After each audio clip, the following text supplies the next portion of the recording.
full coverage of the SCO summit only on NewsX World.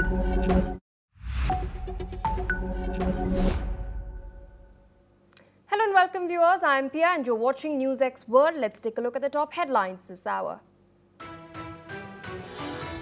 US President Donald Trump has held high-level talks with Blair and Kushner on post-war Gaza plans as Israel intensifies pressure on Gaza City. This comes as Israeli Foreign Minister Gideon Saar meets Marco Rubio in Washington, D.C. to discuss US-Israel relations. As reports of starvation in Gaza raise concerns, the United Nations report now claims that Gaza's famine is man-made. Israel has meanwhile rejected the claims and called for removal of the statement. Russian strikes on Kiev have killed 3, including a child, while 9 people have been injured. Kiev Mayor Vitaly Klitschko has now said that 5 people are hospitalized and residential buildings are suffering significant damage as authorities assess the aftermath. Well, leaders such as Emmanuel Macron, Merz and Tusk are now to meet President Sandu on Moldova's Independence Day.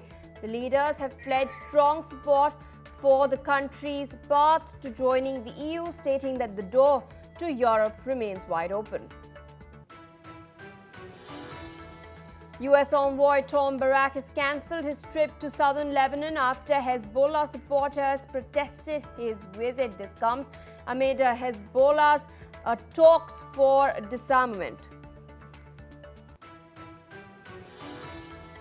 2 children aged 8 and 10 have been killed and 17 people injured in a shooting in Minneapolis, where a gunman opened fire on school children attending Mass at a Catholic school.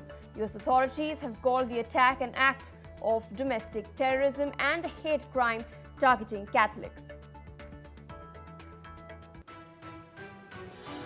Tehran has warned that any move to trigger snapback sanctions directly affects cooperation with the IAEA, while it stresses that the return of inspectors does not mean full resumption of ties.